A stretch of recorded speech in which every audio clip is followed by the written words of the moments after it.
EU citizens no longer have the automatic right to move, live, or work in the UK.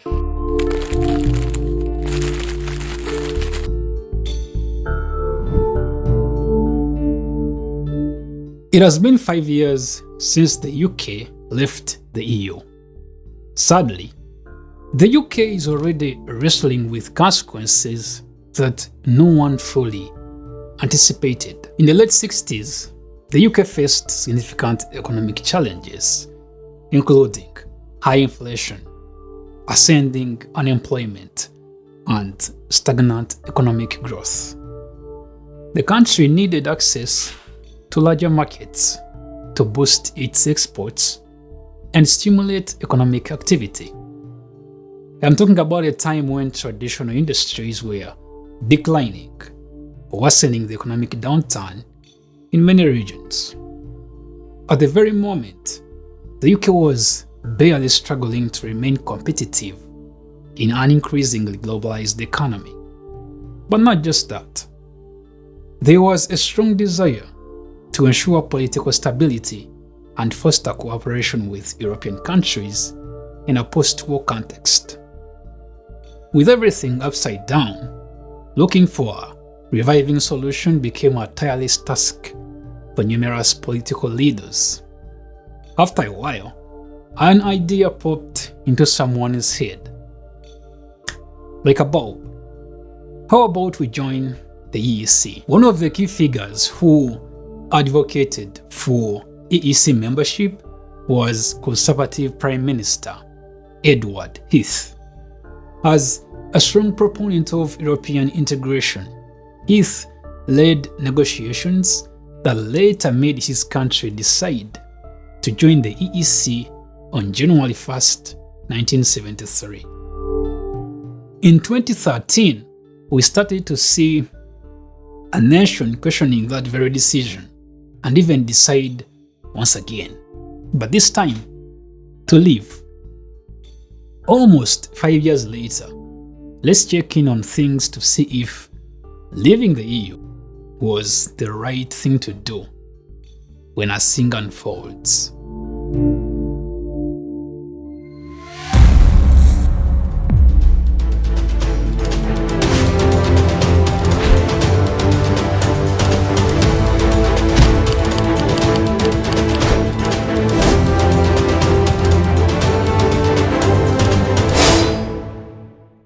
The UK had used the EU for a long time to get rid of its previous challenges. Challenges of the late 60s, and almost 50 years later, it was the time to plot an exit. By the 2010s, there was some talk by a few about the UK wanting to leave the EU. The popularity of these talks grew swiftly across the country with the help of the UK Independence Party, UKIP, significantly influencing the political landscape in the process. This party, known for its strong Eurosceptics, garnered increasing support among voters who were dissatisfied with the UK's membership in the European Union. This rise in popularity put pressure on the Conservative Party, particularly from its Eurosceptic members who shared similar concerns about the EU. Faced with this pressure and the potential loss of support to UKIP, then Prime Minister David Cameron made a strategic decision to appease Eurosceptic factions within his party and to counter the growing influence of UKIP. Cameron promised that if his government was re-elected, he would hold a referendum on the UK's membership in the EU. This promise was a key part of the Conservative Party's campaign leading up to the 2015 general election. The Conservative Party won the 2015 election, and true to his word, Cameron scheduled the referendum. This decision set the stage for the historic vote that would eventually lead the UK's departure from the EU. The referendum took place on June 23, 2016 and resulted in a 51.8% of voters choosing to leave the European Union, marking the beginning of the Brexit process. You have to admit, the late 60s were catastrophic for the territory of the Queen, and joining the EEC helped to get the country back on track. What was difficult at that time was to understand how consequential this move was in the long run. Or maybe they anticipated this, but still, their problems were greater than any possible consequences. Anyway, we'll get a clear understanding of that after we watch the whole video. However, the question we cannot wait to answer is, did Brexit deliver on its promises? Wait a second. Which promises? These promises. You see, the thing about unions is that they have policies to guidelines for members to enforce, even when those terms sort of conflict with the members' individual home settings. After joining the EEC, the UK found itself in this redundant trap. Citizens felt like their sovereignty was being taken away, something that started questions about self-governance. The feeling of not being able to have the final say on several key issues triggered a strong sentiment that the UK should have full control over its legislative process without needing to conform to EU directives and regulations. Many voters felt that the UK's sovereignty was not just being taken away, but also compromised by its membership in the Union. They believed that important decisions about laws, regulations, and policies should be made within the UK, rather than being influenced or dictated by Brussels. And trust me when I tell you, Brexit was promising to restore full self-governance and parliamentary control. Premise number 2 came about like this. You see, developed countries mess up other nations whether for resources or geopolitical control. Life in the affected countries gets harder, and so many people flee those regions for a better start. I can't blame a man who's trying to find a decent living. We all have one life to live, and it is short. The thing is, being a member of the EU grants your citizens and residents free movement across other member states. Like, a citizen or resident of one EU member country is not required to have a visa when traveling to another country that is also a member country of the EU. And one is not required to have additional documentation as someone from outside the EU. This made it easy for migrants to move swiftly to their desired destinations within the EU, and the UK turned out to be the most common choice. As new arrivals surged over time, a significant portion of the electorate was worried about the level of immigration, particularly from EU countries, because of the EU's principle of free movement. This principle allowed citizens of EU member states to live and work freely in the UK, leading to an increase in immigration. Many voters perceived that high levels of immigration were putting a strain on public services such as healthcare, housing, and education, making these services less accessible to the existing population. Additionally, some voters were concerned about the cultural impact of immigration, fearing that it might dilute traditional British culture and values. These concerns led to a strong desire for the UK to have the ability to set and control its immigration policies independently of the EU. Premise number 3 on our list. If you still remember, I mentioned that when a country joins the EU, it loses some of its sway on key issues, not just self-governance and sovereignty, as we saw earlier, but also on other things such as the economy.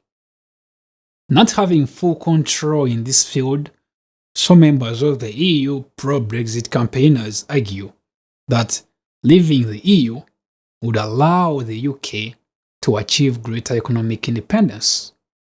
They believed that by exiting the EU, the UK could negotiate its trade deals with other countries, potentially securing agreements that would be more favorable and tailored to its specific needs.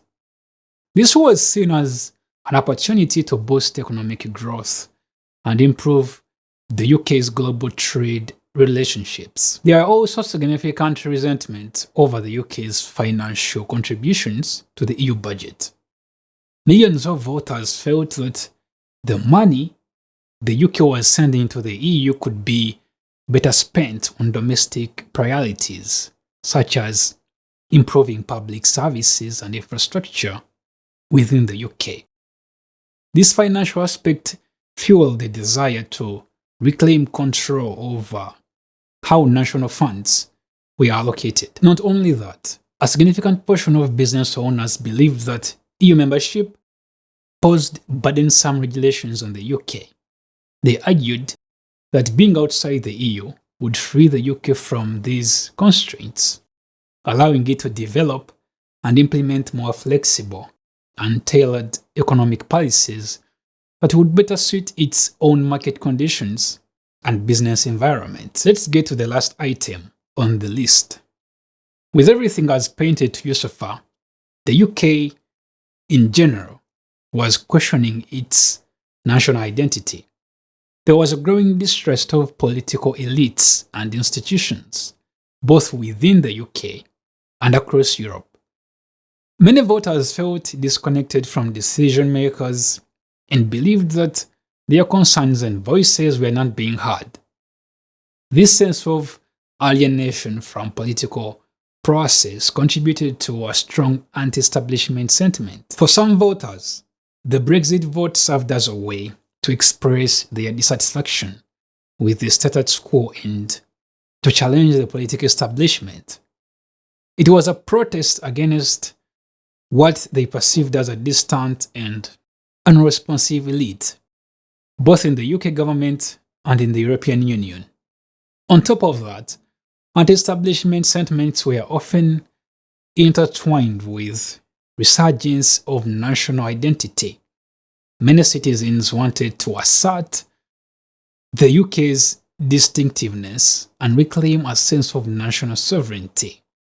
They felt that leaving the EU would allow the UK to stand out on the global stage and make decisions that better reflected their national interests and identity. Amid combined sentiments of distrust, protest, and the desire for national identity, leaving the EU, or Brexit in short, became the only way to make things right.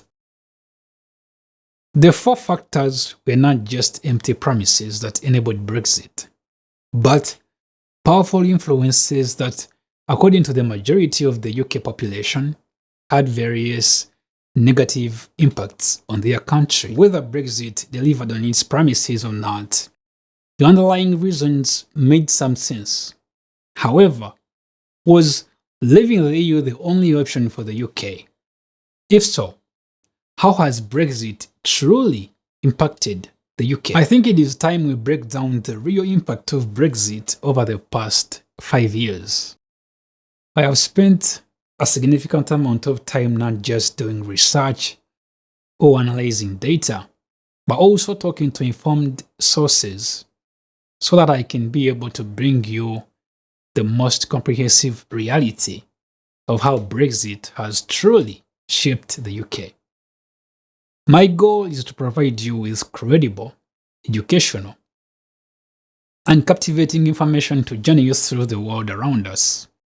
And before we get into it, I just want to remind you to subscribe and turn on your post notifications so you get notified about our coming episodes. While you're at it, take advantage of the comment section, respectively, and follow me for highlights, sneak peeks of our future videos, and more updates. We now know the core premises of the process of leaving the EU. The question is, how has this shaped the UK in these past years? We can start here. sovereignty or self-governance. Remember, I told you earlier that there was a time when UK voters felt that their country's sovereignty was compromised by EU membership because many decisions about laws, regulations, and policies were influenced or dictated by the EU. This perceived loss of self-governance and parliamentary control was a significant driver behind the Brexit vote, as a way to restore the UK's sovereignty by removing these external influences and re-establishing the UK Parliament's authority over domestic affairs. How did Brexit handle this issue? First, Brexit enabled the UK to regain full control over its legislative process. The UK Parliament can now enact, amend, or repeal laws without needing to comply with EU directives. This legislative independence was seen as a return to true self-governance. Second, by leaving the EU, the UK gained the freedom to negotiate its trade deals with countries around the world. This ability to create bilateral agreements tailored to the UK's interests was a significant aspect of reclaiming sovereignty. Third, the UK is no longer bound by EU regulations. This allows the country to develop its standards and regulations, potentially reducing what some viewed as burdensome EU regulations and adopting policies to better fit the UK's needs. That sounds great. So, did Brexit deliver on that promise? Before you say yes or no in the comments below, I want you to hear this. While Brexit restored legislative independence, it also led to an increase in bureaucracy for businesses, particularly those involved in trade with the EU. Companies now face new custom procedures, regulatory checks, and additional paperwork, which is now more time-consuming and expensive. For example, the British Chamber of Commerce reported that 49% of UK firms exporting to the EU experienced difficulties in adapting to the new rules. Additionally, the Food and Drink Federation estimated that exports of food and drink to the EU fell by 16% in the first half of 2021, compared to the same period in 2019, largely due to the increased complexity and costs of compliance with the new customs procedures. Businesses have had to hire additional staff or consultants to manage customs documentation, and delays at borders have disrupted supply chains, significantly affecting industries such as manufacturing and agriculture. The economic premises of Brexit painted a rosy picture, but the reality is starkly different. In my research, I came across a story of a small manufacturing company in Birmingham. Pre-Brexit, it thrived on EU trade. Post-Brexit, the company has faced tariffs, supply chain disruptions, and a shrinking customer base. That story mirrors the broader economic struggles the UK faces, with a reported 15% decrease in trade with the EU, leading to job losses and increased costs for consumers. Let's talk about immigration and see how Brexit has handled that so far. Leaving the EU seems to have fundamentally changed the UK's approach to immigration by ending the EU's freedom of movement. This means that EU citizens no longer have the automatic right to move, live, or work in the UK.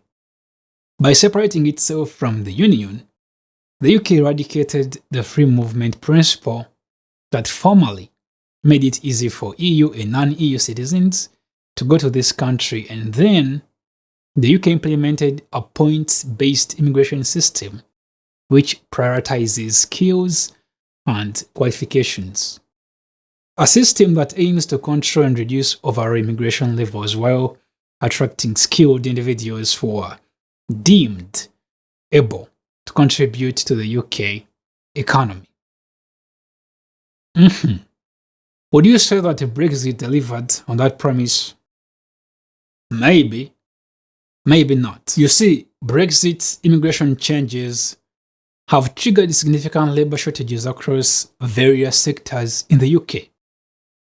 For example, the agriculture industry, which traditionally relied on seasonal workers from the EU, faces a sharp decline in labor availability post-Brexit. Reports from farming associations indicate that farms struggle to recruit enough workers for harvesting crops, leading to delays and potential crop losses. In response to the reduced availability of EU workers, businesses across sectors like hospitality and healthcare have been forced to adapt. This wage pressure has added to operational costs, impacting profit margins and economic competitiveness. Many have increased wages to attract local workers to fill vacancies left by departing EU or non-EU nationals. This wage pressure has added to operational costs, impacting profit margins and economic competitiveness. Moreover, the shift away from EU migration has exacerbated existing skill shortages in critical sectors such as healthcare and engineering. The NHS, for instance, reported difficulties in recruiting sufficient healthcare professionals from abroad to meet demand. This shortfall has strained healthcare services and contributed to longer waiting times for patients seeking treatment. But not just that. Socially, communities that once benefited from diverse EU migration have witnessed demographic shifts. Areas with significant EU populations have experienced changes in cultural dynamics and social cohesion. This has prompted discussions about integration and community support as neighborhoods adjust to new population compositions. On top of that, sectors dependent on seasonal or low-skilled EU labor such as construction and social care continue to face operational challenges. The construction industry, for instance, has encountered delays in projects due to labor shortages, impacting project timelines and costs.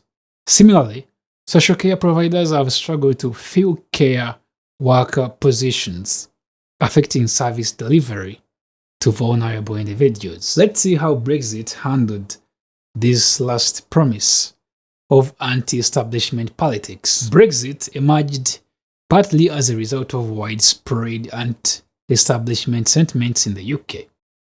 This meant that many voters perceived the EU as an embodiment of distant and unaccountable bureaucracy, contributing to a sense of disenfranchisement among sections of the electorate. The Brexit campaign capitalized on these sentiments by framing leaving the EU partly as a way to regain sovereignty and restore democratic control over national decision-making. Brexit's handling of anti-establishment politics exacerbated political divisions within the UK, polarizing public opinion and challenging traditional party allegiances. The referendum exposed deep-seated divisions between urban and rural areas, younger and older generations, and different regions of the UK.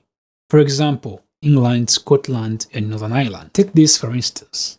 Regions like Scotland and Northern Ireland, which voted to remain in the EU, have experienced heightened calls for independence or closer ties with the EU post-Brexit. Economically, the uncertainty surrounding Brexit's impact has influenced cautious investment sentiment and business planning. Industries heavily reliant on EU trade, such as manufacturing and financial services have faced challenges navigating new regulatory landscapes and market conditions.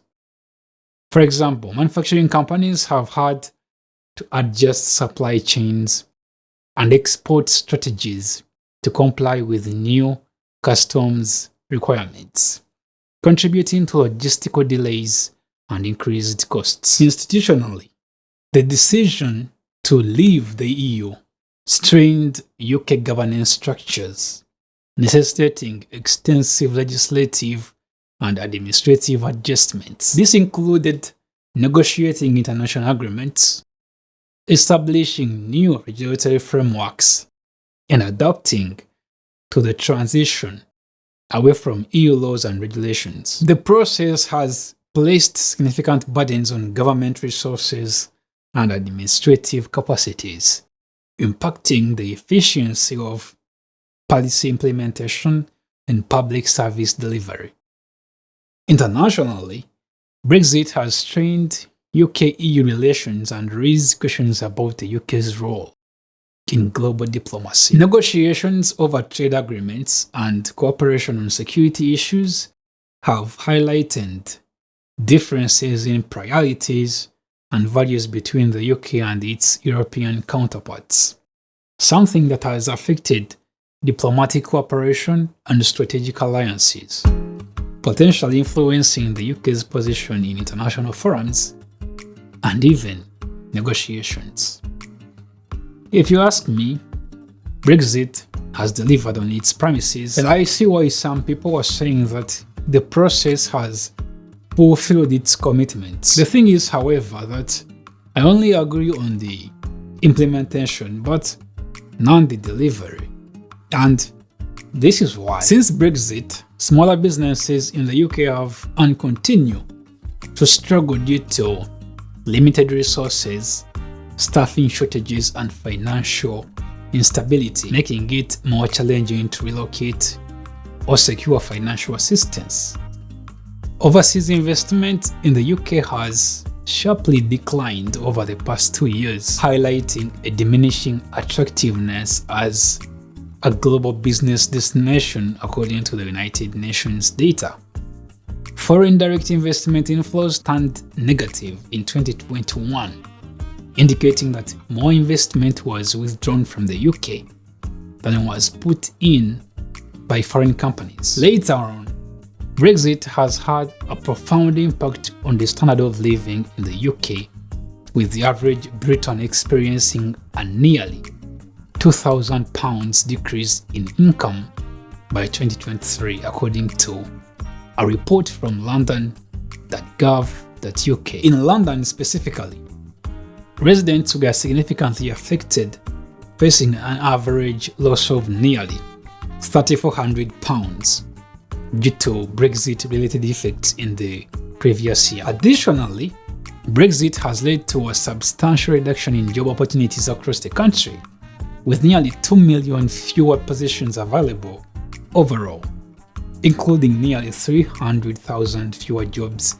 in London alone. By the end of 2023, UK goods trade had declined to levels not seen since 2015, with exports and imports shrinking by almost 14% and nearly 10% respectively since 2019, surpassing declines seen in energy-saving countries.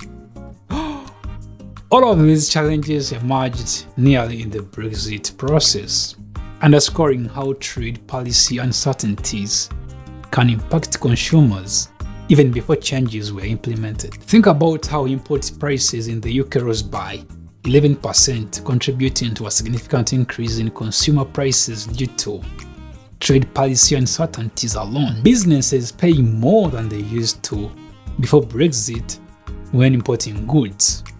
Think of disrupted supply chains and what delays in imports due to consumer needs. Ask yourself this question: why have more immigrants come to the UK since Brexit? Net migration was unusually high in 2023 at 685,000, driven by an increase in non-EU citizens coming to the UK. The majority of the increase in non-EU arrivals from 2019 to 2023 occurred through the work and study routes, with health and care as the main industry driving the growth in work migration. With that and more, I see that Brexit did not deliver but only implemented. You can leave your opinion or argument below this video, and I promise that you will get a response from yours truly. Are you curious about why you are gaining weight? What if I told you that regulatory oversight plays a role in shaping our daily lives and bodies? In the next video, which you can find a link to in the description below, I uncover the FDA's role in ensuring that consumers eat healthily and examine this organization's broader implications for public health.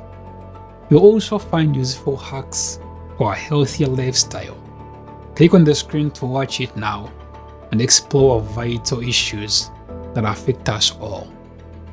Thanks for watching and have a great life.